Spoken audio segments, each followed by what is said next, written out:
Lippett in the office, and I think you'd better hurry up. Tommy Dillon, who had joined the choir, came singing up the steps and down the corridor, his chant growing louder as he approached room F. Jerusha wrenched herself from the window and refaced the troubles of life. "Who wants me?"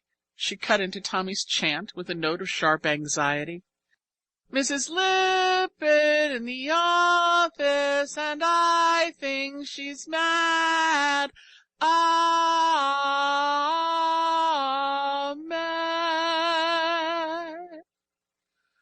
Tommy piously intoned, but his accent was not entirely malicious. Even the most hardened little orphan felt sympathy for an erring sister who was summoned to the office to face an annoyed matron. And Tommy liked Jerusha, even if she did sometimes jerk him by the arm and nearly scrub his nose off. Jerusha went without comment, but with 2 parallel lines on her brow. What could have gone wrong, she wondered. Were the sandwiches not thin enough? Were there shells in the nut cakes? Had a lady visitor seen the hole in Susie Hawthorne's stocking? Had, oh horrors, one of the cherubic little babes in her own room F sassed a trustee?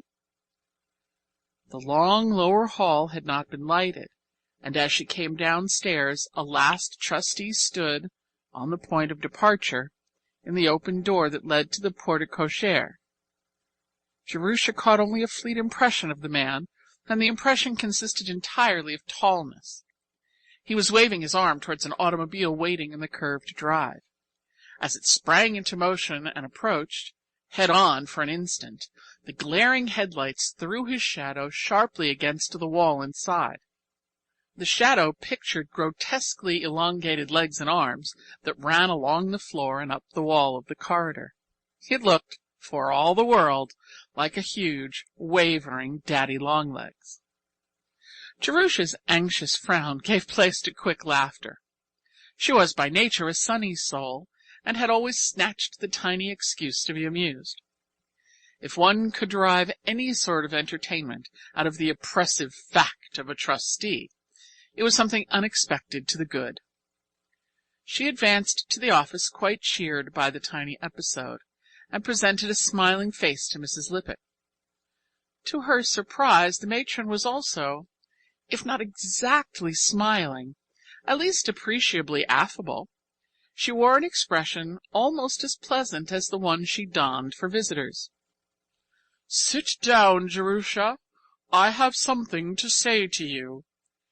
Jerusha dropped into the nearest chair and waited with a touch of breathlessness. An automobile flashed past the window. Mrs. Lippett glanced after it. "Did you notice the gentleman who has just gone?" "I saw his back."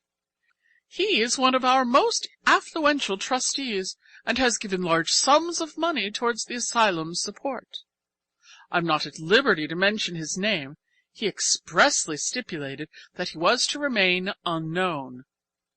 Jerusha's eyes widened slightly. She was not accustomed to being summoned to the office to discuss the eccentricities of trustees with the matron. "This gentleman has taken an interest in several of our boys. You remember Charles Benton and Henry Fries? They were both sent through college by this trustee, and both have repaid with hard work and success the money that was so generously expended. Other payment the gentleman does not wish. Heretofore his philanthropies have been directed solely towards the boys. I have never been able to interest him in the slightest degree in any of the girls in the institution, no matter how deserving. He does not, I may tell you, care for girls." "No, ma'am," Jerusha murmured, since some reply seemed to be expected at this point. "Today, at the regular meeting, the question of your future was brought up." Mrs. Lippett allowed a moment of silence to fall, then resumed in a slow, placid manner, extremely trying to her hearers' suddenly